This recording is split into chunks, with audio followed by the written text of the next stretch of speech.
हरे कृष्णा। सभी वैष्णव भक्तों के चरणों में मेरा दंडवत प्रणाम। मैं राधिका प्राण वल्लभ देवीदासी आप सभी का स्वागत करती हूँ वाल्मीकि रामायण में। वाल्मीकि रामायण का हमारा बाल कांड समाप्त हो चुका है। अब हमारा अगला है अयोध्या कांड। तो आप सभी का धन्यवाद मुझे सुनने के लिए। अब हम आपसे आज्ञा लेते हैं कि अब हम इसको आगे पढ़ें और आपके माध्यम से मैं भी सुनने का प्रयास करूंगी और पढ़ने का प्रयास करूंगी, कुछ सीखने का प्रयास करूंगी। अयोध्या कांड। भरत एवं मंगल भवन या मंगल हारी, रहूं सो दशरथ अजर बिहारी, दीन दयाल विरज संभारी, रघुनाथ मम संकट भारी, श्री राम जय राम जय जय राम, सियापति रामचंद्र की जय।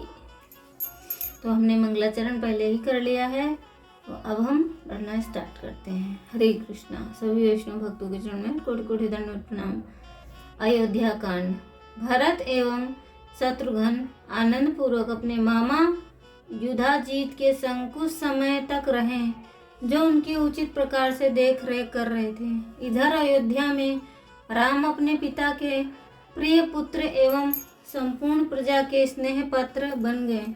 राम स्वयं भगवान विष्णु के दुष्ट राक्षस रावण का वध करने के उद्देश्य से उन्होंने मानव समाज में अवतार लिया था।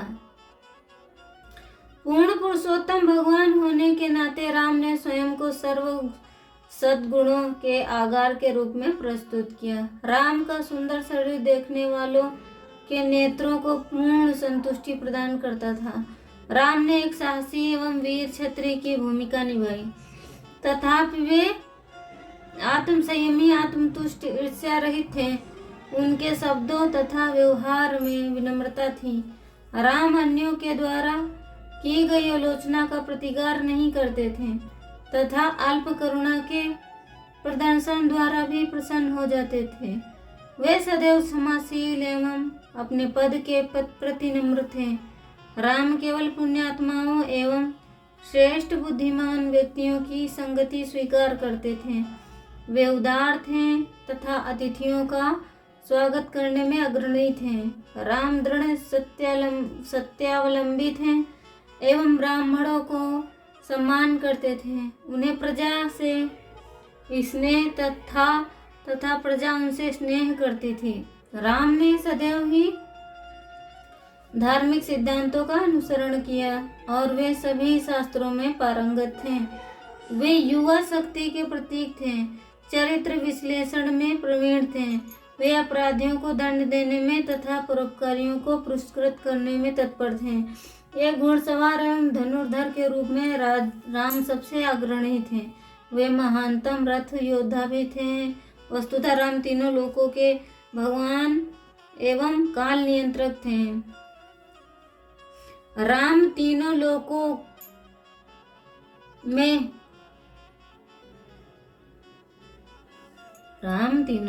में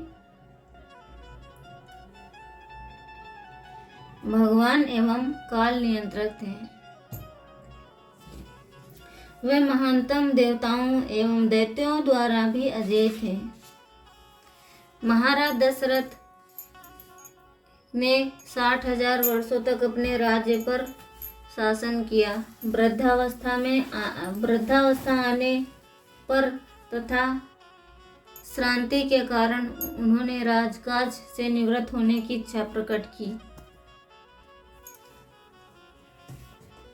ताकि वे अपनी देह त्यागने के पश्चात उन्नत पद को प्राप्त करने की तैयारी कर सकें। तो पहले क्या होता था कि बच्चों को यही सिखाया जाता था कि वो एक काल तक अपना राज्य काज का भोग कर फिर अपने राज्य को अपने पुत्रों पर समर्पित कर देते थे। पुत्रों को राजगद्दी पर बैठा देते थे और खुद क्या करते थे कि समय के साथ में वो सब घर परिवार त्याग कर संन्यास ग्रहण ले लेते थे ताकि उनको भजन करने में दिक्कत ना हो। आजकल तो इसकी परिस्थिति उल्टी है, घर से बाहर निकलना ही नहीं चाहते लोग, भजन करना ही नहीं चाहते, सिर्फ दिखावे दिखावे की भक्ति करते हैं।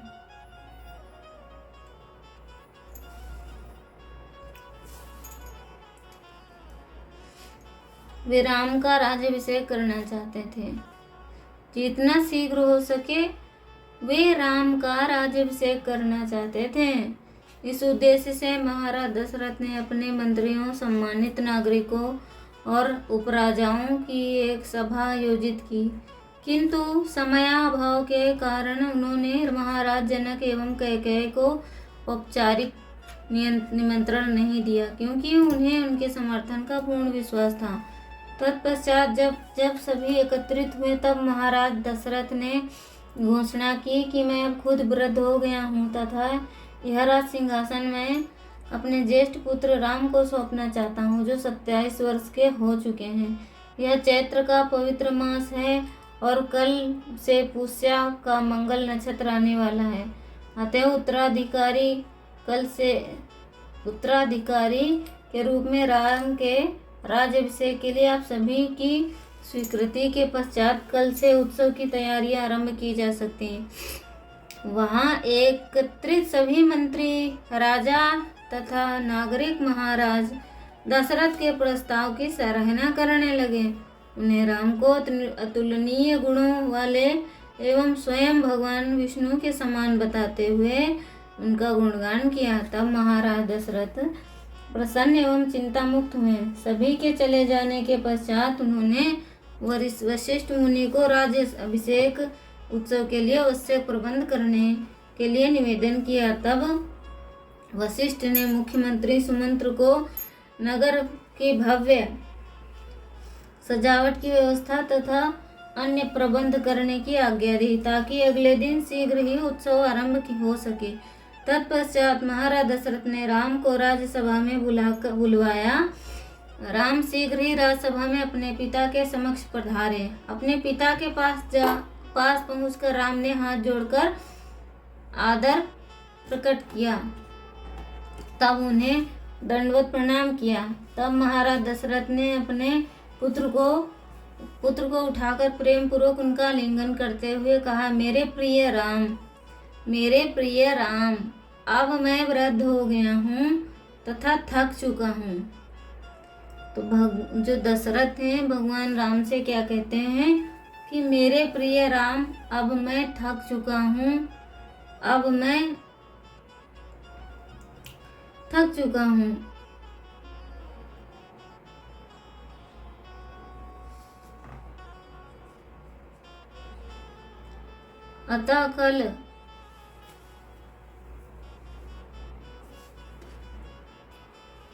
अतः मैं समझता हूँ कि मेरे निवृत्त होने का समय आ गया है। मैंने राजोचित वैभव के सभी सुखों को भरपूर उपभोग किया, अनगिनत यज्ञ संपन्न किए एवं ब्राह्मणों को प्रचुर मात्रा में धन दान किया। राम, तुम मेरे ज्येष्ठ एवं प्रिय पुत्र हो, साथ ही साथ उत्तराधिकारी के रूप में तुम्हारा राज्य, तुम सारे मंत्रियों एवं सारी प्रजा के प्रिय हो। अतः कल राज्य के उत्तराधिकारी के रूप में तुम्हारा राज्य अभिषेक किया जाएगा। यह सुनकर राम के कुछ मित्र कौशल्या को यह शुभ समाचार सर्वप्रथम सुनाने की आशा में दौड़े। यह समाचार सुनकर वे अत्यंत प्रसन्न हो उठी एवं उन्होंने संदेश वाहकों को दान में जवाहरात, स्वर्ण एवं गौवें वितरित की। तत्पश्चात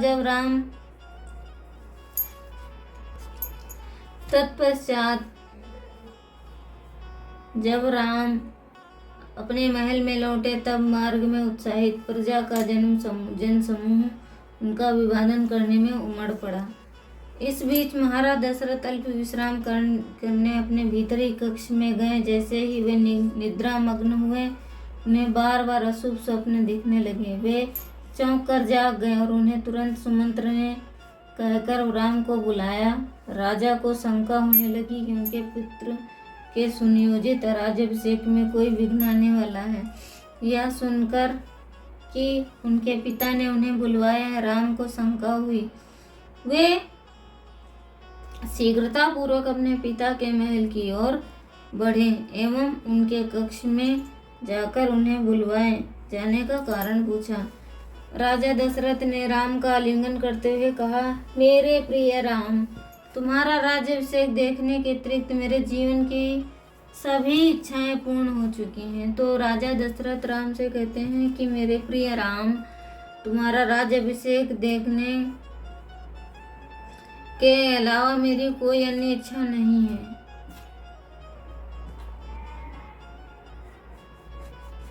राजा दशरथ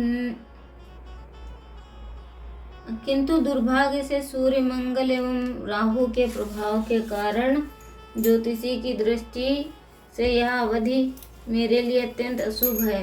इसके अतिरिक्त मुझे बुरे सपने आ रहे हैं जो किसी संभावित आपदा के विषय में मुझे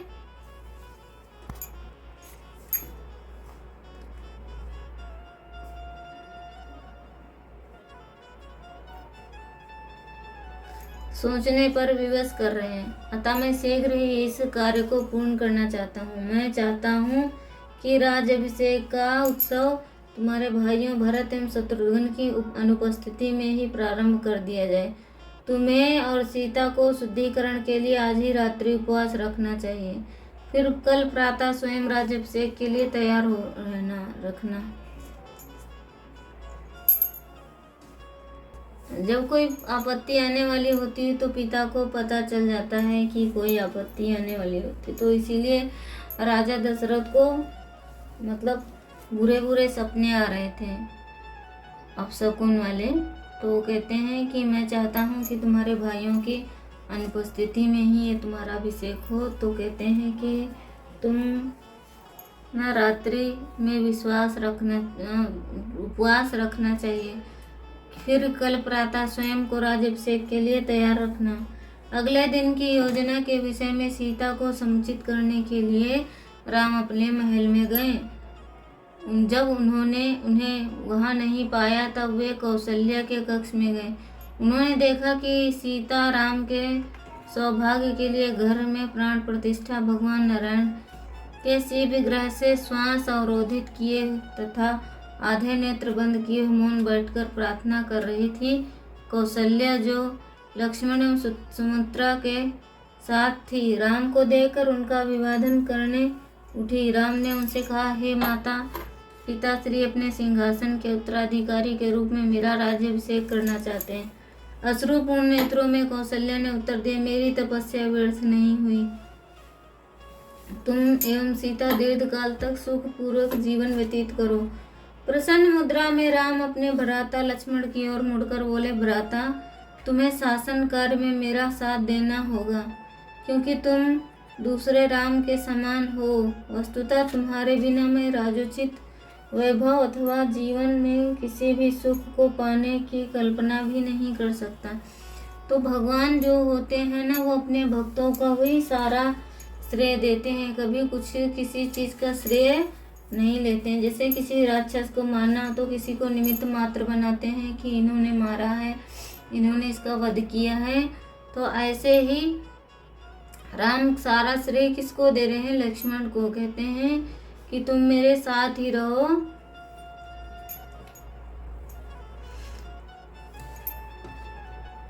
राम प्रसन्नचित्त होकर अपने महल लौट आए। सीता एवं राम ने मिलकर भगवान नारायण की आराधना की तथा रात्रि का विश्राम किया।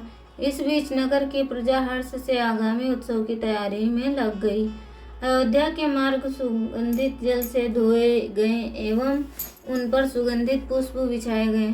प्रत्येक घर एवं मिलने जुलने वाले स्थलों पर जलने वाली रंगीन ज्योति के कारण रात्रि भी दिवस के समान प्रतीत होती। समुद्री लहरों के समान कोलाहल करता हुआ विशाल जनसमूह उमड़ पड़ा। असंख्य हाथी, घोड़े, ऊंट सागर में रहने वाले विशाल जलचर प्राणियों की भांति प्रतीत होते हैं। महाराज दशरथ के संग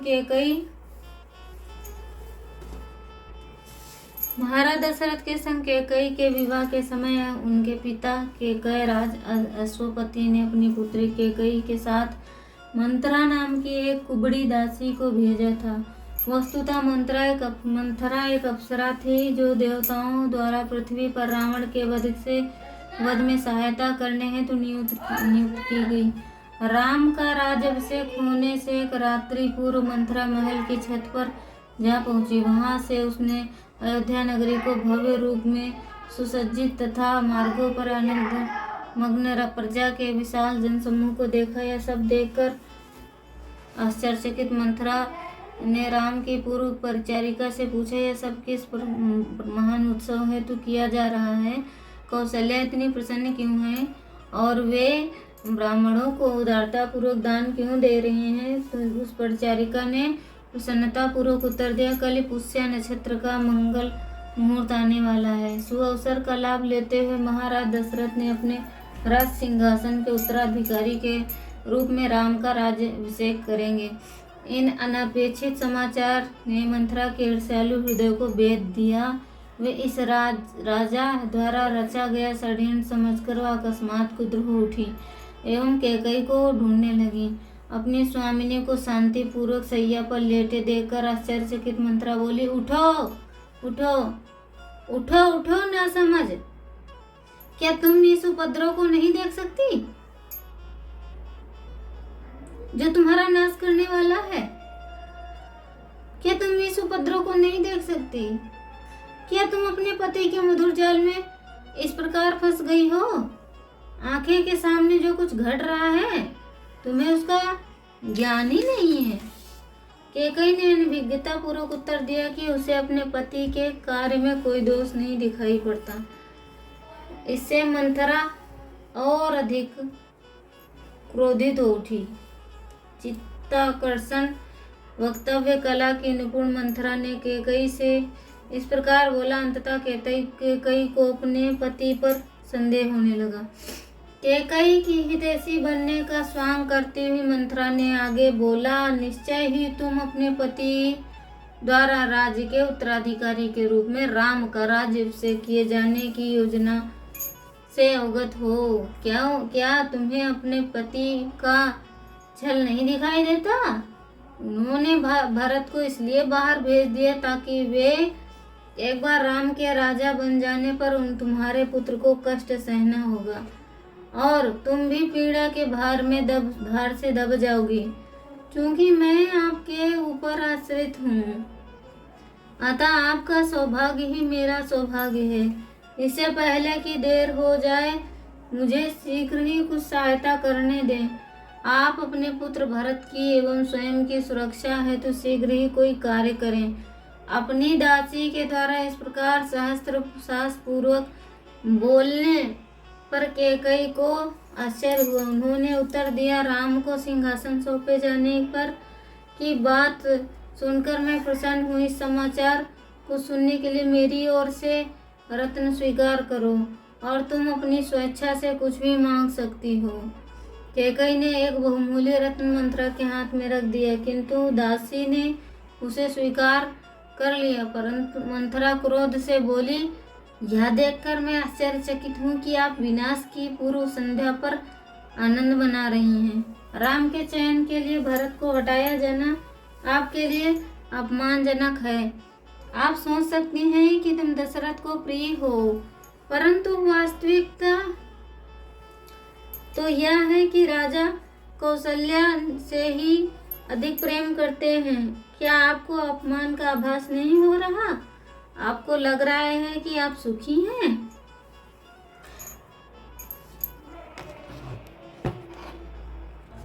आपको लग रहा है कि आप सुखी हैं? तो हम देख सकते हैं हमारे समाज में भी ऐसे ही है। किसी को जब बुराई कोई करनी होती है तो वो इसी ही शब्दों का प्रयोग करता है कि आप सुखी हैं। अरे वो तो ऐसे कर रहे हैं, आप तो कुछ घर के लगते ही नहीं हैं। तो ऐसे ही निंदा होती है। किंतु सुख और वैभव तो कौशल्या के हाथों में होगा। एक बार राम के राजा बन जाने पर आपको कौशल्या की दासी के समान एवं भरत को राम के दास के समान रहना होगा। इस प्रकार मंथरा के घृणा भरे शब्दों द्वारा सने सने कैकेयी का हृदय भी विषाक्त हो उठा। वास्तव में जब कौशल्या के प्रति उनकी ईर्ष्या पूर्ण रूप से भड़की तब उनका मुख क्रोध से लाल हो गया। तब कैकेयी ने दुखी होकर कहा, मंथरा, संभवतः तुम ठीक कहती हो। येन केन प्रकारेण राम को वनवास दिलवा देना चाहिए ताकि सिंहासन मेरे पुत्र को प्राप्त हो। कृपया बताओ, मैं ऐसा किस प्रकार कर सकती हूँ। मंथरा ने स्मरण करवाया कि राजा दशरथ ने किस प्रकार इंद्र की ओर से दैत्यों के विरुद्ध युद्ध किया। उस युद्ध में राक्षसों का नेतृत्व संबर नामक दैत्य का कर रहा था। क्योंकि संबर के पास अनेक मायावी शक्तियां थीं, अतः देवतागण उनके संग युद्ध करने से भयभीत थे। एक बार जब दैत्यों ने देवताओं को छिन्न भिन्न कर दिया तब राजा दशरथ ने उनकी राजधानी वैजयंत पर धावा बोल दी। यद्यपि उन्होंने वीरतापूर्वक युद्ध किया तथापि वे युद्ध भूमि में गंभीर रूप से घायल होकर अचेत हो गए। तब कैकेयी ने ही उन्हें युद्ध भूमि से लाकर उनके जीवन की रक्षा की। कृतज्ञता पूर्वक राजा ने कैकेयी से 2 वरदान मांगने के लिए कहा, किंतु कैकेयी ने उत्तर दिया कि आवश्यकता पड़ने पर वह वरदान मांग लेंगी। तब मंथरा ने कहा, अब समय आ गया है कि तुम उनके वचनानुसार वरदान मांगो। प्रथम वरदान में भरत के लिए सिंहासन की मांग करना एवं दूसरे में राम को 14 वर्ष के लिए वनवास भेजने की मांग करना। राम की अनुपस्थिति में भरत को प्रजा के मध्य लोकप्रियता प्राप्त करने का सुअवसर प्राप्त होगा। तब एक अच्छे शासन के रूप में उनको पद सुरक्षित रहेगा।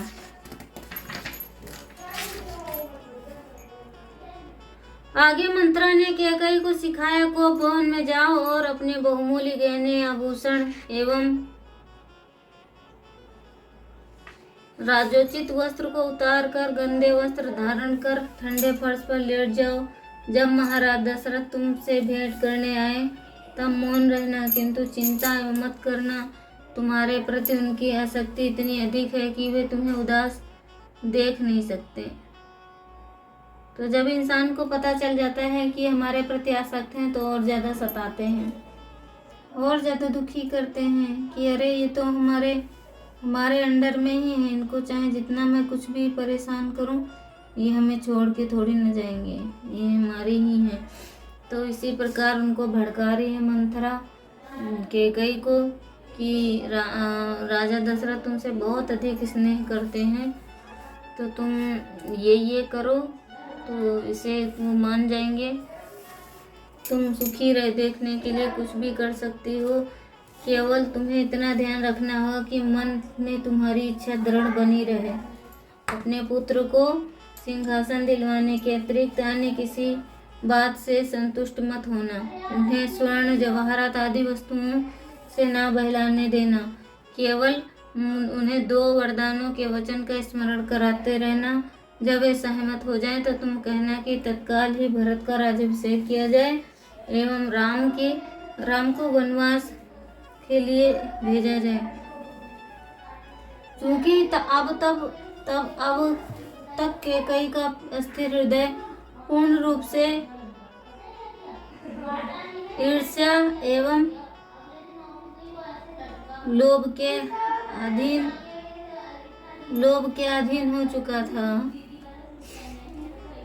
वे मंथरा की युक्ति से प्रसन्न होकर थी। उन्होंने अपनी दासी को सांत्वना दी कि वह उनके परामर्श का अनुकरण अक्षरशः करेंगी। वस्तुतः इसके साथ ही वे भरत को संपूर्ण विश्व का शासक बनने के में सपना देखने लगी। एक विक्षिप्त स्त्री की भांति कैकेयी मंथरा को संपूर्ण सौभाग्य हेतु समझकर उनकी सराहना करने लगी। तो देख सकते हैं कि अगर जीवन की डोर हमारी दूसरे के हाथ में रहेगी, बिना सत्य जाने हम दूसरों की बातों में आएंगे तो ऐसे ही होगा, घर परिवार नष्ट हो जाएगा।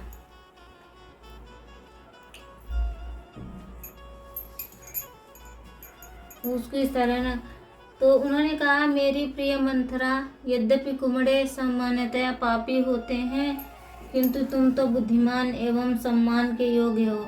मुझे तो तुम्हारा तथाकथित विकृत तन अत्यंत सुंदर लगता है। इस प्रकार तुम अत्यंत आकर्षक लगती हो। इसके अतिरिक्त तुम्हारे स्तन विशाल एवं सुंदर हैं, जो नीचे झुककर तुम्हारी कोमल नाभि को आवृत कर लेते हैं।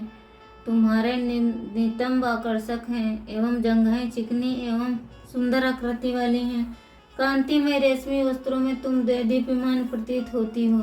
तुम्हारे कोमल पैरों में पायल मधुर ध्वनि उत्पन्न करती है। कूटनीति का समस्त विज्ञान तुम्हारे इस कुबड़ में समाया है, जो रथ के पहिए की नाभि के समान विशाल है। मेरी प्रिय मंथरा, जब उत्तराधिकारी के रूप में भरत का राज्याभिषेक होगा, तब मैं तुम्हारे कुबड़ को शुद्ध स्वर्ण माला पहनाऊंगी। जब राम वन में के लिए जाएंगे, तब मैं इस कुबड़ पर चंदन का लेप लगाऊंगी। हे मंत्रा, मैं तुम्हें उत्तम वस्त्र एवं आभूषण दूंगी। अन्य सभी कुबड़ी स्त्रियों को तुम्हारी दासी बना दूंगी। उनसे तुम्हारे पैरों में मालिश करवाऊंगी। इस बीच राम के अभिषेक के सभी आवश्यक प्रबंध पूर्ण होने के पश्चात महाराज दशरथ कैकेयी से मिलने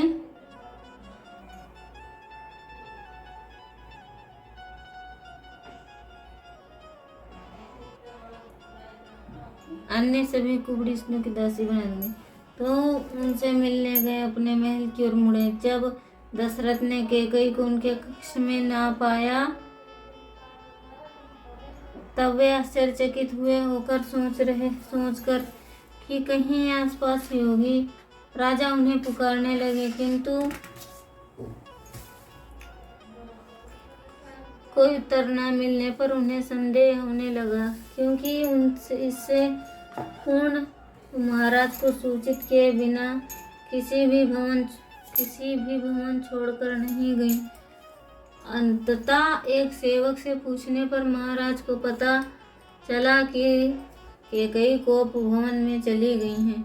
उत्सुकतावश वे शीघ्र ही उस ओर चल दिए। जब राजा कक्ष में प्रविष्ट हुए, तब कैकेयी को फर्श पर लेटे हुए देखकर उन्हें गहरा आघात पहुंचा। अस्त व्यस्त गहने एवं आभूषणों के मध्य एक स्वर्ग में गिरी हुई कोई अप्सरा नहीं लग रही थी। राजा को सुंदर युवा कैकेयी अपने प्राणों से भी अधिक प्रिय थी। उनकी ऐसी अवस्था देखकर राजा चौंक उठे एवं दुखी हुए। घुटनों के बल बैठकर प्रेम पूर्वक अपनी प्रिय रानी को मुख थपथपाते हुए बोले, मेरी प्रिय कैकेयी, तुम्हें कौन सा दुख सता रहा है?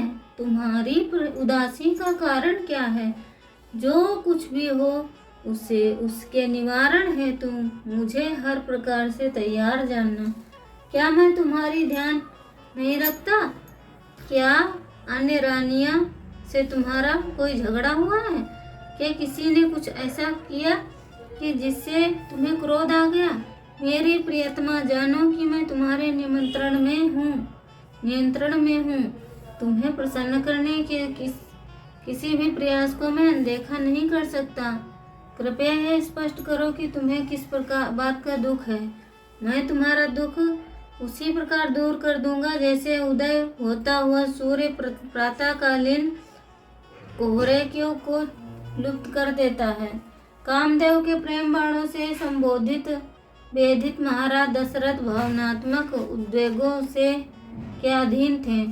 राजा को की बात सुनकर कैकेयी को विश्वास हो गया कि अब वह अपने लक्ष्य की प्राप्ति में सफल हो जाएगी। कुछ क्षण मौन रहने के पश्चात कैकेयी ने उत्तर दिया, राजा ने कैकेयी का सिर अपनी गोद में रखकर उनके बिखरे बालों को सहलाते हुए कहा, तुम जानती हो कि राम मुझे सबसे प्रिय हैं। मैं वचन देता हूँ कि मैं तुम्हारी आज्ञा का पालन करूँगा। तुम स्पष्टता अपनी इच्छा व्यक्त करो, मैं उसे अवश्य पूर्ण करूंगा। यह जान लो कि मैं सदैव वही करता हूँ जो तुम चाहती हो। अब मुझे बताओ कि तुम्हें क्या दुख है। उनके द्वारा तीसरी बार आश्वासन दिए जाने पर कैकेयी निश्चिंत हो गई। तब उसे विश्वास हो गया कि उसके पति अब उसके नियंत्रण में हैं। पुत्र के प्रति पक्षपात के फलस्वरूप उत्पन्न रोष में उद्वेलित कैकेयी ने निम्नलिखित भयंकर शब्द कहे। कैकेयी ने पुत्र मुंह में आके उसने भयंकर शब्द कहे। किनसे? राजा दशरथ से। क्या कहती है कि 12 आदित्य, जो 33 कोटि करोड़ देवी देवता बोले जाते ना, तो उनके विषय में है कि 12 आदित्य, 11 रुद्र, 8 वसु एवं 2 अश्विनी साक्षी दें। सूर्य एवं चंद्र, रात एवं दिन तथा चारों दिशाएं भी साक्षी दें। गंधर्व, राक्षस, पितृ, भूत, पिशाच और अन्य सभी जीव अब साक्षी दें। सत्य एवं धर्म के अनुयायी मेरे प्रसिद्ध महाराज ने मेरी इच्छा पूर्ण करने का वचन दिया है। इतनी बड़ी बात बोल दी। तो हम यहाँ पर ये भी देख सकते हैं कि जिनको विश्वास नहीं होता है या जिनको किसी प्रकार का छल कपट करना होता है तो वो क्या करते हैं? वो साक्षी प्रमाण अर्थात कसम देते हैं। जिनको विश्वास नहीं होता, तो यहाँ पर ये कैकेयी भी यही कर रही है। उसने 33 कोटि 33 जो देवी देवता हैं उनको साक्षी दिलाया, भूत पिशाच को और यक्ष गंधर्वों को और दिन रात, सूर्य चंद्रमा, 4 दिशाएं, इन सबको लेकर साक्षी दिलाया कि तुम मेरे वचन को पूर्ण करोगे। जबकि राजा दशरथ कह चुके हैं कि जो तुम चाहोगी वही होगा, और फिर भी कैकेयी को भरोसा नहीं है। क्योंकि जब कोई इंसान छल कपट में होता है तो उसको किसी के वचनों पर भरोसा नहीं होता। देवताओं एवं दैत्यों के मध्य हुए उस युद्ध का स्मरण कीजिए मेरे प्रिय पतिदेव। तो कैकेयी कह रही है कि देवताओं और दैत्यों के मध्य में जो युद्ध हुआ था उसको आप याद कीजिए, स्मरण कीजिए मेरे प्रिय पतिदेव, जिसमें आप घातक रूप से घायल होने के पश्चात मृत प्राय छोड़ दिए गए थे।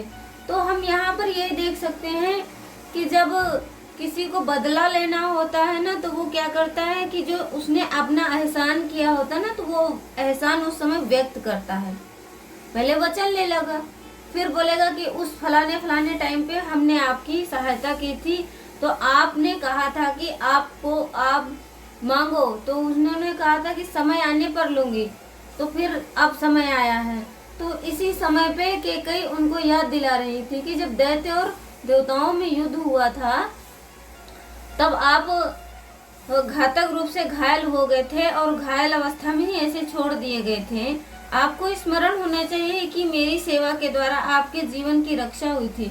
तो यहाँ पर मैंपन का भाव आ गया ना, तो जहाँ पर मैंपन का भाव आएगा ना वहाँ पर विनाश होना तय है, चाहे किसी चीज में मैंपन का भाव हो। अब जब कैकेयी ने उनकी सेवा की थी और यहाँ पर उन्होंने व्यक्त कर दिया, तो उनका पुण्य क्षीण हो रहा है, उनका पुण्य क्षीण हो रहा है जो उन्होंने इतने समय से संचित किया था। तो कहते हैं कि आपको स्मरण होना चाहिए कि मेरी सेवा के द्वारा आपके जीवन की रक्षा हुई थी। इसी कारण आपने मुझे 2 वरदान देने का वचन दिया था। हे उदार राजा, आप वे दोनों वरदान मुझे आज ही प्रदान करें, अन्यथा मैं दुखित होकर अपने प्राण त्याग दूंगी। अतः मेरा निवेदन है कि राज सिंहासन के उत्तराधिकारी के रूप में भरत का राज्य अभिषेक किया जाए। उन्होंने पहला वचन कहा कि राज सिंहासन के उत्तराधिकारी के रूप में भरत का राज्याभिषेक किया जाए। इस कार्य में राम के लिए किए गए सभी प्रबंधों का उपयोग भरत के लिए किया जाए, यह मेरी पहली इच्छा है। दूसरी इच्छा है कि आज ही राम को दंडकारण्य वन में 14 वर्ष के लिए निष्कासित कर दिया जाए, जहाँ वे वृक्ष एवं मृग की छाल धारण कर निवास करें। कैकेयी का अंतिम प्रस्ताव सुनकर राजा घबराहट से क्षुब्ध हो गए। दुख से आहत होकर उन्होंने सोचा, मुझे क्या हो रहा है? मैं सपने में पूर्व जन्म का कोई दृश्य देख रहा हूँ? संभवतः मैं पूर्ण रूपेण विक्षिप्त हो गया हूँ। तो राजा गिर पड़े और वो सोचते हैं कि क्या मैं कोई सपना देख रहा हूँ, क्योंकि जब किसी पर इस प्रकार की अगर बातें आएंगी ना तो स्वाभाविक सी बात है कि उसको धक्का तो लगेगा अंदर से। और कैकेयी तो उनकी पत्नी थी। समय आने पर वो भी ऐसे ही हमारे जीवन, ऐसे जैसे कि कोई एक दुष्टा स्त्री जो होती है वो क्या करती है, अपना मतलब अपने फायदे के लिए, अपने स्वार्थ के लिए वो कुछ भी बोल सकती है। तो ऐसे देख सकते हैं कि सभी के जीवन में ऐसे कुछ लोग होते हैं कि अपना स्वार्थ पूर्ण करने के लिए दूसरे को सामना निशाना बनाते हैं, जो उनको पता होता है कि ये ना इनके प्रति बहुत उदार हैं, बहुत इनके प्रति स्नेह है। तो ऐसे लोग ना जीवन में होते हैं। कैकेयी भी यहाँ पर, कैकेयी से सीख लेनी चाहिए। कैकेयी राजा दशरथ ने इतना उनको स्नेह दिया। और यहाँ पर कुछ भगवान की भी लीला थी, भगवान की लीला थी। आ जाता ना, ईश्वरः परमा कृष्ण सच्चिदानंद विग्रह अनादिरादि गोविंदम सर्व कारण कारणम।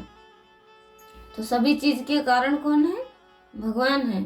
पर अगर संसार में है तो ये सब चीजें होती हैं और इन पे ध्यान देना चाहिए कि अगर हम दूसरों की बातों में आकर कोई डिसीजन लेते हैं तो वो उसका परिणाम क्या होगा, बहुत भयावह होगा। जैसे कि यहाँ पर कैकेयी ने मंथरा की बात मानकर इतना बड़ा फैसला किया। ठीक है, वो भगवान की तरफ से सारा कुछ था, लेकिन सांसारिक दृष्टि से देखो तो, सांसारिक दृष्टि से अगर संसार में है तो संसार के हिसाब से भी कार्य करने पड़ेंगे ना। अंतर से अंदर, आंतरिक रूप से तो आप आध्यात्मिक की ओर हैं, लेकिन संसार में भी आपको एक औपचारिकता निभानी पड़ेगी। औपचारिकता तो सभी निभाते हैं, जैसे कि भगवान राम ने औपचारिकता, तो औपचारिकता क्या है? अब यहाँ पर कैकेयी ने इतने बड़े वचन मांग लिए और राजा दशरथ सुन के क्षुब्ध हो गए। ऐसा सोचते ही वे राजा दुख से व्याकुल हो उठे, अचेत होकर भूमि पर गिर गए। चेतना आने पर जब उन्हें स्थिति असहनीय लगी तब कुछ क्षण पश्चात पुनः वे मूर्छित हो गए। इसलिए कहा जाता है कि आप संसार में रहो, लेकिन संसार को अपने भीतर मत रखो। ये तो पता है कि हम संसार में हैं, हमारा कर्तव्य क्या है, हमारा धर्म क्या है, तो ये सबको पता होता है। वो करते हुए उनमें आसक्त ना होना, चिपकना नहीं, यही वास्तविकता है। और अगर चिपक गए तो आप काल्पनिकता में जा रहे हैं, फंस रहे हैं संसार में। और यदि आप संसार में फंस गए तो फिर ना जाने कितने जन्म लेने पड़ेंगे। इसलिए कहा जाता है कि गुरु की गाइडेंस में रहो, जितना गुरु बोलते हैं उतना करो, क्योंकि गुरु इस संसार से में निकालने का प्रयास कर रहे हैं ना। तो माया की शक्ति से बचना बहुत दुष्कर कार्य है। जितना जितना आप भगवान के प्रति आसक्त रहेंगे ना, उतना उतना माया आपको सताएगी, टेस्ट लेगी। जब माया अपनी जब गुरु के शरण में होते हैं तो गुरु माया से कहते हैं कि मेरे भक्त को अब छोड़ दो, तो माया फिर कुछ नहीं करती। लेकिन सावधान रहना चाहिए, ऐसा नहीं है कि गुरु हैं तो आप कुछ भी कार्य नहीं कर रहे, कहते गुरु बचाएंगे। एक हाथ, जैसे एक हाथ कोई पकड़ता है तो हाथ जब पकड़ने वाला जब दूसरा हाथ बढ़ाएगा तो दूसरा सामने वाला भी हाथ पकड़ेगा। तो इसी प्रकार गुरु है। जब हम गुरु की ओर आकर्षित होंगे, गुरु की बातों को मानेंगे तो गुरु हमारी रक्षा स्वयं करेंगे। दीर्घ काल के पश्चात जब राजा दशरथ ने को चेतना आई तब उन्होंने अपने हृदय के अंदर भड़कती ज्वाला का अनुभव किया। अत्यंत क्रुद्ध होकर महाराज दशरथ ने कैकेयी से कहा, पापी स्त्री, तुम इतनी कुटिल हो, मेरे पूरे वंश का नाश करने का हट कर बैठी हो। ऐसा क्या मैंने ऐसा क्या किया है? आज तक राम ने तुम्हें क्या हानि पहुंचाई है? राम तुम्हें अपनी सगी माँ के समान स्नेह करता है, तुम उसे हानि पहुंचाने के लिए इतनी आतुर क्यों हो? राम सभी को अपने प्राणों से भी अधिक प्रिय है और मैं भी उसके बिना जीवित नहीं रह सकता हूँ। आवश्यकता हो तो मैं अपनी अन्य दोनों पत्नियों का त्याग कर सकता हूँ, किंतु राम का परित्याग मैं कदापि नहीं करूंगा, कदापि नहीं कर सकता। राम सबके प्रिय हैं और राम यहाँ भी प्रिय हैं और राम के लिए वहां पर भी उनकी प्रजा, उनके भक्त उनकी प्रतीक्षा कर रहे हैं। देख सकते हैं। क्रोध का आवेग निकल जाने के पश्चात राजा दशरथ का मन थोड़ा परिवर्तित हुआ। तब राजा ने नम्रता पूर्वक अपना सिर कैकेयी के चरणों में रखते हुए निवेदन किया, मेरी सुंदर रानी, तुम अपना यह भयंकर हठ त्याग दो। राम सभी गुणों से संपन्न हैं। वे कृपालु, क्षमाशील, सत्यानुयायी, नेक, कर्तव्यपरायण एवं सभी का कल्याण चाहने वाले हैं। राम ने सदैव तुम्हें भरत के समान ही प्रेम किया है। तुम हठ करती हो मैं भरत को तुम्हें राज सिंहासन का उत्तराधिकारी नियुक्त करूंगा, किंतु राम को वन भेजने की बात मैं सोच भी नहीं सकता। राम को कष्ट पहुंचाने का विचार तुम्हें कैसे आया? वस्तुतः वह तो पूर्णतः निर्दोष है और उसने कभी भी तुम्हारे प्रति एक कठोर शब्द भी नहीं कहे। मेरी प्रियतमा, मुझ पर दया करो, कोई दूसरा वरदान मांग लो। मैं तुम्हें सारी पृथ्वी देने के लिए तैयार हूँ, किंतु यह मत मांगो। यदि मैं राम को निष्कासित कर दूंगा तो निश्चय ही मृत्यु को प्राप्त हो जाऊंगा। कृपया मुझे इस अति क्रूर तथा अधर्मी कृत्य को करने के लिए विवश ना करो। राजा दशरथ कह रहे हैं क्या कैसे? ऐसा बोलते समय राजा दशरथ पीड़ा से कराहते हुए करुण विलाप कर रहे थे। यद्यपि राजा ने उनसे दया के लिए प्रार्थना की, किंतु कैकेयी अपने निर्णय पर अटल रही और बोली, जब आप मुझे 2 वरदान देने के वचन से मुंह मोड़ने का प्रयास कर रहे हैं तब फिर आप धर्म की बात कैसे कर सकते हैं? तो कुछ लोग ऐसे होते हैं जो अपना स्वार्थ पूरा करने के लिए वो किसी भी लेवल तक नीचे गिर सकते हैं, कहीं तक भी गिर सकते हैं और वो कुछ भी बोल सकते हैं। ऐसा बोलेंगे ना कि आपके व्यक्तित्व पर ठोकर लगेगी, आपके अनुभव को ठोकर लगेगी, आपका जो अंदर विवेक है उस पर ठोकर लगेगी। ऐसे लोग बात करते हैं। जब अपना स्वार्थ पूरा करने की बात आती है तो वो किसी भी सतह तक निचले स्तर पर जा सकते हैं। उनको फिर ये नहीं दिखता है कि सामने वाले पर क्या प्रभाव पड़ेगा, उनको कैसा लगेगा, उनका दिल दुखेगा, उनको पीड़ा होगी, वो ये नहीं सोचते। तो कैकेयी भी यहाँ पर यही कह रही है कि जब आप 2 वचन पूर्ण नहीं कर सकते तो किस धर्म की बात कर रहे हैं आप? ऐसा सभी के जीवन में होता है।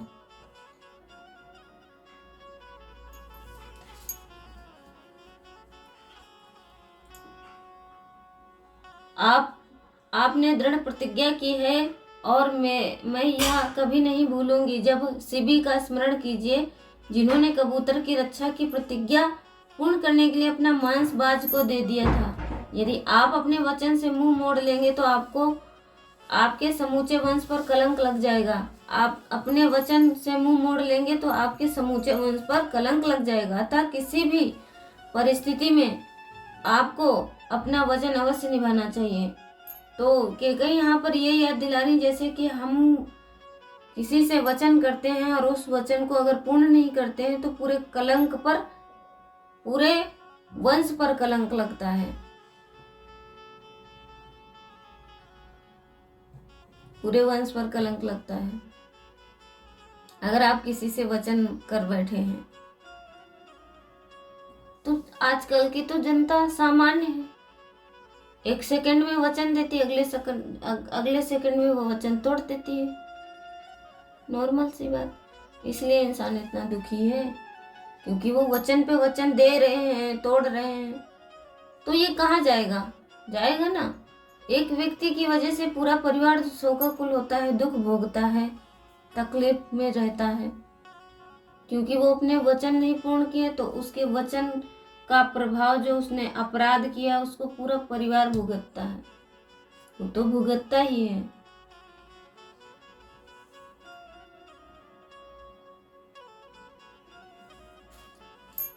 किसी भी परिस्थिति में अपने वचन अवश्य निभाना चाहिए। तो वचन जैसे पति पत्नी हैं, माता पिता हैं, एक पति अपने पत्नी से विवाह के समय वचन देती है कि मैं आपके साथ में हर दुख परिस्थिति में साथ निभाऊंगी, और वही स्त्री अगर किसी कारण से चली जाती है फिर भी अपना वचन पूर्ण करती है। जो वचन पूर्ण नहीं करती वो अनेक दुखों का सामना करती हैं। फिर चाहे वो आर्थिक स्थिति से परेशान रहे, मानसिक स्थिति से परेशान रहे या शारीरिक स्थिति से परेशान होती हैं। यदि कोई अपना वचन पूर्ण नहीं करता है तो चाहे वो स्त्री हो या चाहे पुरुष हो, सिर्फ स्त्रियों के लिए नहीं है, दोनों के लिए है। अगर वचन नहीं पूर्ण करेंगे, हम देख सकते हैं अपने आसपास लोग कितना बोल जाते हैं, करते कितना है, कुछ भी नहीं। जैसे केकई बोलती गई उसके हठ में वृद्धि होती गई, जैसे जैसे वो बोलती गई उसकी वृद्धि में मतलब उसके हठ में वृद्धि होती गई। जैसे उसने जिद पकड़ ली कि नहीं, भरत को राजा बनाओ, राम को वन भेजो, राम को वन भेजो, भरत को राजा बनाओ। तो जैसे जैसे इंसान बोलता जाता है उसका हट जो होता है ना, जिद, उसमें बढ़ोतरी होती जाती है कि वो अटल हो जाता है। तो ये अच्छा भी अटल होता है, बुरा भी। जैसे किसी ने कहा कि मुझे भगवान से प्रेम है और मैं भगवान के लिए ही यहाँ जीवित हूँ, भगवान की ही सेवा करूँगा। अब हम यहाँ पर दो उदाहरण ले सकते हैं। पहला उदाहरण कौन है? प्रहलाद महाराज। कि प्रहलाद महाराज ने निश्चय किया, हट पकड़ लिया कि मैं नाम जप नहीं छोड़ूंगा। मेरे पिता बहुत बड़े हैं, बड़े शक्तिशाली हैं, तो क्या हुआ, उनसे भी बड़ा परमेश्वर है, उनसे अधिक शक्तिशाली है। इनको तो इन्होंने तप करके इतना बल संचित कर लिया और ये भ्रमित हो गए हैं, इनके पास शक्तियां हैं तो भ्रमित हो गए हैं, माया के अधीन हो गए। तो इनको खुद नहीं समझ में आ रहा कि इन्हें करना क्या चाहिए। इंसान के पास जब अधिक कोई चीज हो जाती है ना तो वो पगला जाता है, उसको समझ में नहीं आता उसको करना क्या है, अपने पथ से भटक जाता है।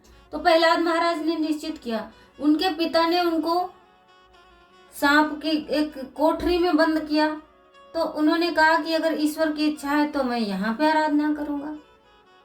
उनके पिता ने हाथियों से कुचलवाने का शायद प्रयास किया था, नहीं, असफल रहे। उनके पिता ने खाना पीना उनका बंद कर दिया। उनके पिता ने उनको एक पहाड़ी से फेंकवाया पत्थर बांध के, और वहां ने नारायण ने उनको अपनी गोद में ले लिया। उन्होंने कभी नहीं कहा कि भगवान मेरी रक्षा करो, उन्होंने कभी नहीं कहा, और कहते गए कि भगवान का नाम जप करते रहें।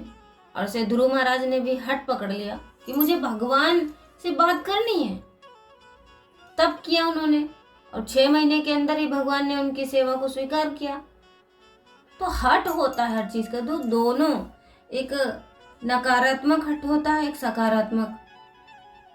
तो जिस हट में अगर स्वार्थ है तो वो विनाश की ओर ले जाएगा। अब कैकेयी ने हट पकड़ लिया कि नहीं, भरत को राजा बनाओ, राम को वन भेजो, तो ये क्या है, विनाश का कारण है। हट बहुत बेकार चीज है। तो 3 प्रकार के हट मशहूर हैं, राजहट, बाल हट, तिर्या हट। स्त्री, अगर स्त्री कोई जिद पकड़ लेती तो मनवा लेती है, तो कई बार क्या होता है, वो विनाश का कारण होता है, दुख का कारण होता है। यदि बच्चा किसी चीज की मांग कर रहा है, इच्छा कर रहा है, तो सभी उसकी इच्छाओं को पूर्ण नहीं करना चाहिए। राजा अगर किसी चीज का हट कर लेता है तो कभी कभी वो दुख का सामना करता है। क्रोध एवं लोभ से आतुर तथा मर्यादा एवं लज्जा की सीमा का अतिक्रमण करती हुई कैकेयी बोली, हे राजन, मुझे आपका वास्तविक उद्देश्य ज्ञात है। एक बार आपके उत्तराधिकारी के रूप में राम का राज्य अभिषेक हो जाने पर मुझे एवं मेरे पुत्र को निकलना आसान हो जाएगा। इस विघ्न के टल जाने पर आप पूर्ण रूप से कौशल्या के साथ जीवन का आनंद उठाने के लिए मुक्त हो जाएंगे। किंतु मेरा प्रण है कि यदि आप अपने वचन का पालन नहीं करेंगे तो मैं आज ही विष पीकर अपने प्राण त्याग दूंगी। देखो, एक दुष्टा स्त्री छली गई है, दूसरों की बातों में आके वो कह रही कि मैं अपने प्राण त्याग दूंगी। तो इसमें बहुत गूढ़ रहस्य है। अगर बोलने लगे ना तो पूरा दिन कम पड़ जाएगा इसी शब्द पे, पूरा दिन कम पड़ जाएगा। अपनी बातों से महाराज दशरथ को दुखी देखकर केकई मौन हो गई। आकाश की ओर एकटक देखते हुए राजा पुनः अपना संतुलन खो बैठे। राम राम कहते हुए भूमि पर गिर गए। थोड़ा शांत होकर राजा ने अपनी पत्नी से पूछा, अरे पथ भ्रमित स्त्री, या घृणित पाप कर्म तुमने कहाँ से सीखा? अब देखो केकई यहाँ पर पथ भ्रष्ट हो चुकी हैं। उनका जो पथ हो, जब हम पथ भ्रष्ट हो जाते हैं ना तो हमारा विनाश होना तय हो जाता है, जब दूसरों की बातों में आकर हम जो कार्य करने लगते हैं।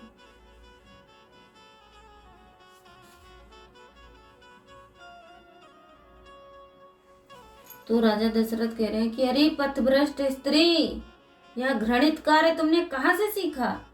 क्या तुम्हें ज्ञात नहीं है कि भरत को सिंहासन दिए जाने पर वह राम के बिना उसे स्वीकार नहीं करेगा? ऐसा अधम कृत्य करने पर लोग मेरे विषय में क्या सोचेंगे? सभी मेरा उपहास करते हुए कहेंगे, देखो उस कामुक राजा को, जिसे अपनी पत्नी से इतना अधिक मोह था कि उसने अपने प्रिय पुत्र को निष्कासित कर दिया। ऐसी परिस्थितियों में तुम सुख की कल्पना कैसे कर सकती हो? अल्प समय पश्चात राजा दशरथ विचार करने लगे कि सदैव रजोचित वैभव का सुख लेने वाले राम वन में के कष्टमय जीवन में कैसे जीवन व्यतीत कर पाएंगे। अब राजा सारी चीजों को छोड़कर केकई की बातों को ध्यान से निकाल दिया और वो सोच रहे हैं कि हमेशा राजोचित जीवन यापन करने वाले राम वन में कैसे रहेंगे, वो जीवित कैसे रहेंगे, कष्ट में जीवन। जैसे ही ऐसा सोचकर राजा के दुख एवं क्रोध में वृद्धि, उन्होंने अकस्मात व्यंग करते हुए कहा, हे न्यायपरायणा रानी, स्वयं को अपने संबंधियों से मुक्त करके राज्य पर सफलतापूर्वक शासन करो। अपनी इस कुटिल योजना में सम्मिलित होने की आशा मुझसे मत करना। मैं तुम्हारी मांग कभी पूर्ण नहीं करूंगा, कभी नहीं। राजा का जोश तुरंत क्षीण पड़ गया, क्योंकि उन्होंने स्वयं को लाचार पाया। उन्होंने रानी को पुनः अपना वचन वापस लेने के लिए प्रार्थना की और कहा, तुमने जो कुछ भी कहा है वह सब वापस ले लो। ऐसा कहते हुए वह पुनः अचेत हो गए। चेतना आने पर वे केकई को बोलने लगे, स्त्रियां कितनी अपराधनी होती हैं। जब वो होश में आए, बेहोश हो गए थे, बार बार बेहोश हो रहे थे, उनको बहुत सारी चिंता थी कि देखो कैसा कामुक राजा है, अपनी एक पत्नी के इतना आसक्त है कि एक छोटे बेटे को राज सिंहासन दे दिया और बड़े बेटे को जो राजा बनना था उसको वन में भेज दिया। लोग उनके बारे में क्या बात करेंगे, ये सोच रहे थे, इसकी चिंता थी। और दूसरी चिंता उनको ये थी कि मेरा राम कैसे उस जंगल में कैसे कष्ट में जीवन व्यतीत करेगा जो हमेशा राजोचित में रहा हो। फिर वो सोच के बेहोश हो गए। फिर होश आता तो कहते हैं कि स्त्रियां कितनी अपराधिनी होती हैं, वे निष्ठुर, हठी एवं स्वभाव से ही स्वार्थी होती हैं। हे भरत की माता, सभी स्त्रियां भले ना हो, किंतु तुम अवश्य ऐसी ही हो। तुम्हारी मांग दृष्टापूर्वक या द्वेष युक्त है, मैं उसे पूर्ण नहीं होने दूंगा। तुम चाहे जैसे भी चिल्लाओ, विष खाओ या मुझे धमकी दो, किंतु मैं राम को वन में नहीं जाने भेजूंगा।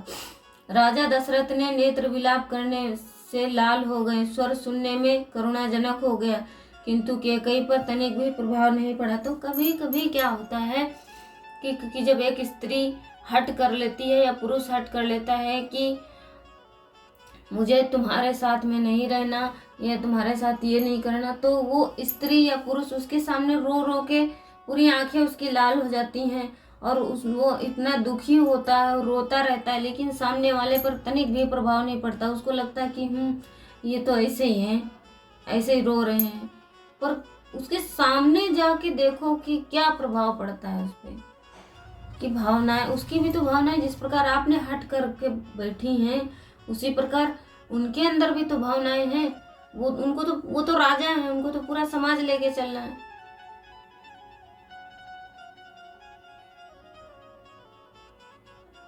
राजा दशरथ ने वे नेत्र विलाप करते हुए लाल हो गए, स्वर सुनने में करुणाजनक हो गए। केकई पर तनिक भी प्रभाव ना पड़ा।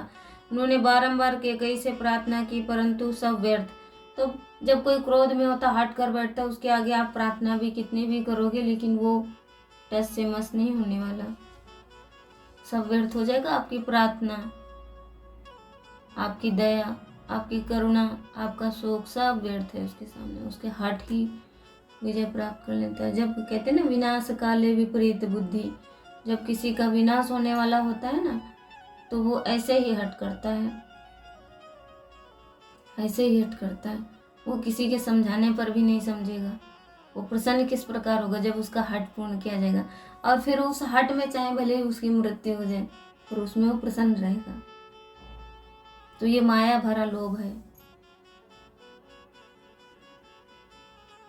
उन्होंने बारंबार कैकेयी से प्रार्थना की, परंतु सब व्यर्थ है। वे प्रार्थना करने लगे कि ना ही रात्रि व्यतीत हो और ना ही उन्हें राम के अगले दिन वन गमन की कठिन परीक्षा का सामना करना पड़े।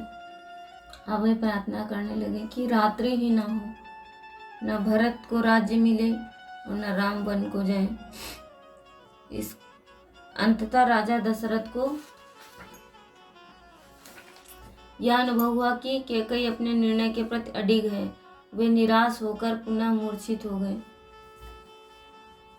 जब किसी से अधिक स्नेह होता है ना, जब उसकी वो हट पकड़ लेता है, तो व्यक्ति के साथ ऐसे ही होता है। तुम चाहे कितने भी बेहोश हो, कितना भी विलाप करो, कितनी भी आंखें लाल हो जाए, कितने भी वचन दे लो, कितने भी उनके सामने प्रमाण प्रस्तुत कर लो, लेकिन सामने वाले का विचार अडिग पे अडिग रहता है, तो वो विनाश का कारण होता है। समझदार व्यक्ति समस्या को सुलझा लेता है, और जिसकी बुद्धि में माया का आवरण चढ़ गया हो, वो कभी अपनी बात को सुलझा ही नहीं सकता। वो अपने वचन को कभी पूर्ण कर ही नहीं सकता। वो तो सिर्फ उसके बुद्धि पर माया का बल प्रभाव हो जाता है। इसलिए कहा जाता है कि भक्तों का संग करो, साधु संग करो, संकीर्तन करो, शास्त्रों का अध्ययन करो। अब बार बार अगर किसी ऐसे बुरे इंसानों का संगति होगा तो थोड़ा बहुत तो प्रभाव पड़ेगा ही पड़ेगा। इसलिए संग का बहुत प्रभाव पड़ता है। यदि आप साधुओं के संग करेंगे तो आप माया से बहुत कई कोसों दूर रहेंगे, और यदि आप भक्तों का संग करेंगे तो तुरंत आपका पुण्य भी क्षीण हो जाएगा और आप माया की ओर चले जाएंगे और आपका पतन होना भी निश्चित है। इधर महाराज दशरथ एवं कैकेयी के मध्य विवाद चल रहा था, और उधर वशिष्ठ मुनि ने राज्याभिषेक समारोह की समस्त तैयारियां पूर्ण कर ली। तारों के देव चंद्रमा पुष्या के चंद्र कक्ष में प्रविष्ट हो चुके थे एवं राज्याभिषेक का शुभ मुहूर्त आ गया था। जब वशिष्ठ मुनि राजा के महल की ओर चले, तब मार्ग में उन्होंने पातकाओं, तोरण एवं मालाओं से सुसज्जित घरों को देखा। तभी उसी प्रकार गलियों में सुगंधित जल छिड़का गया था, और वहां राम के आगमन की प्रतीक्षा करता हुआ विशाल जनसमूह एकत्रित था। अनेक महान मुनियों के संग वशिष्ठ मुनि उस आनंद मग्न जन समूह को पार करके महल के प्रांगण में पहुंचे, जो कमल से परिपूर्ण जलाशय, हंस एवं छायादार पुष्प वृक्षों से अत्यंत सुंदरता से सजा हुआ था। महल में प्रवेश करने से पूर्व वशिष्ठ ने राजा दशरथ के मुख्यमंत्री सुमंत्र से भेंट की, और जो स्वयं भी उसी समय पहुंचे थे। महाराज को मेरे आगमन की सूचना दे दीजिए। मैं पवित्र नदियों के जल से भरे स्वर्ण जल पात्र यज्ञ के समय राम के द्वारा उपयोग किया जाने वाला पवित्र काष्ठ से निर्मित एक विशेष आसन लेकर आया हूँ। राज्याभिषेक में उपयोग के लिए मैं अनेक बीज, सुगंधित इत्र, बहुमूल्य जवाहरात लेकर आया हूँ।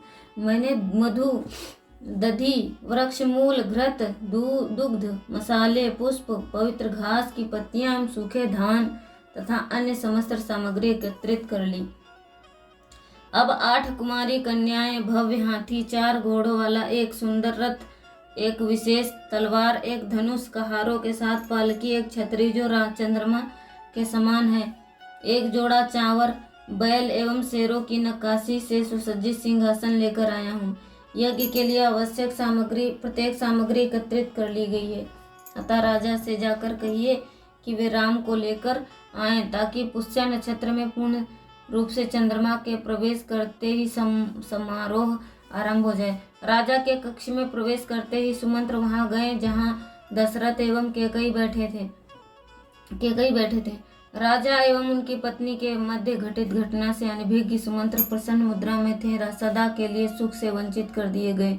राजा दशरथ ने उच्च स्वर में कहा, हे सुमंत्र, तुम मेरे हृदय के टुकड़े टुकड़े कर रहे हो। और मूर्छित होकर गिर गए। यह देखकर सुमंत्र चकित रह गए। कैकेयी ने कहा, राम के राज्याभिषेक की प्रसन्नता के कारण सारी रात राजा को नींद नहीं आई। तब राजा सचेत हुए और उन्होंने सुमंत्र से राम को बुलवा लाने के लिए कहा। सुमंत्र शीघ्र ही राम के महल में राम एवं सीता के निकट जा पहुंचे। राम श्वेत कमल पुष्पों की माला धारण किए हुए थे एवं उनका दिव्य शरीर स्वर्ण हारों से सुशोभित था। चावल ढुलाते हुए सेवक गण उनकी सेवा में लगे थे तथा भक्ति पूर्वक उन्हें भेंट अर्पित कर रहे थे। राम भगवान विष्णु के समान प्रतीत हो रहे थे, जो वास्तव में वे थे ही। राजा का बुलावा सुनकर राम ने सीता से कहा, राज्याभिषेक के संबंधित किसी शुभ कार्य के लिए पिताश्री ने मुझे बुलवाया हैगा। जैसे ही राम निकले, वे उनके स्वागत के द्वार पर हाथ जोड़े हुए भ्राता लक्ष्मण उपस्थित थे। राम ने उन्हें साथ लिया एवं उनके रथ पर चढ़कर अयोध्या के मार्ग पर चल दिए। मार्ग में प्रजा संगीतज्ञों के संग राम का गुणगान करने लगी। वे जहाँ भी जाते प्रजा एकटक उन्हें देखते रह जाती। वस्तुतः भगवान राम का स्वाभाविक गुण है कि जो भी उन्हें देखता है वह कहीं और नहीं देखना चाहता। अपने पिता के महल के आंतरिक द्वार पर पहुंचकर तथा रथ से उतरकर राम ने अपने साथ आए नागरिकों से विदा ली। राम ने जैसे ही अंदर प्रवेश किया, उन्होंने महाराज दशरथ को कैकेयी के साथ चारपाई पर बैठे देखा। राजा के चेहरे पर उदासी एवं चिंता छाई हुई थी। राम के निकट आते ही राजा केवल राम राम बोलकर रह गए। उनके नेत्र अश्रुपूर्ण थे, जिस कारण वे प्रत्यक्षतः अपने पुत्र को देख पाने में अक्षम थे। अपने पिता को उदासी की अवस्था में देखकर राम का हृदय दुखित हो उठा। उन्होंने सोचा, मेरे पिता की ऐसी उदासी का क्या कारण है? वे मुझे देखकर प्रसन्न क्यों नहीं हैं? अब प्रसन्न क्यों होंगे? क्योंकि राम को तो वन में जाना है, तो पिता अपना दुख कैसे व्यक्त कर सकता अपने पुत्र के सामने? पिता को तो अपना इतना स्नेह होता अपने पुत्रों से। राम ने कैकेयी से पूछा, मेरे पिता की उदासी का क्या कारण है? क्या मैंने उनकी आज्ञा के विरुद्ध कुछ किया? कैकेयी ने बोलना शुरू किया, महाराज ना ही क्रोधित है, ना ही असंतुष्ट है, किंतु उन्हें तुमसे कुछ कहना है। उन्हें भय है कि ऐसा कहने से तुम्हें दुख पहुंचेगा, तो मैं ही तुम्हें बताती हूँ। बहुत समय पहले युद्ध भूमि में मैंने संकट में उनकी रक्षा की थी। तब उन्होंने मुझे 2 वरदान देने का वचन दिया था, किंतु दुर्बलतावश जो कि सामान्यतः पुरुषों में नहीं होती है, उन्हें अपना वचन पूरा करने में संकोच हो रहा है। अतएव राम, तुम अपने पिता को समझाकर उन्हें असत्य का शिकार बनने से बचा लो। हे राम, यदि तुम वचन दो कि तुम राजा की आज्ञा का निसंकोच पालन करने के लिए सहमत हो, तो मैं तुम्हें उस 2 वरदानों के विषय में बताऊंगी मैं जो चाहती हूँ। अत्यंत दुखी राम ने उत्तर दिया, माता श्री, मेरे द्वारा पिताश्री की इच्छा पूर्ण किए जाने के विषय में आपके मन में संदेह देकर मुझे आश्चर्य हो रहा है। मैं दृढ़ता पूर्वक पिताश्री की इच्छा का पालन करने के लिए सहमत हूँ, भले ही उनके लिए मुझे अग्नि में जलना पड़े। कृपया मुझे बताएं कि पिताश्री क्या चाहते हैं। मैं उनकी इच्छा का अक्षरशः पालन करूंगा, इसमें कोई संदेह ना करें। यह मेरी दृढ़ प्रतिज्ञा है। राम का आश्वासन कर पाकर निष्ठुर कैकेयी ने कहा, देवताओं की ओर मैं संबर दैत्य के साथ युद्ध में संघर्ष करते हुए जब तुम्हारे पिता घातक रूप से घायल हो गए थे, तब मेरी सेवा के कारण ही जीवित बच पाए थे। कृतज्ञतावश राजा ने मुझसे 2 वरदान मांगने को कहा। मैंने कहा कि मैं आवश्यकता होने पर वरदान मांग लूंगी। अब मैं वरदान मांगने की इच्छा रखती हूँ।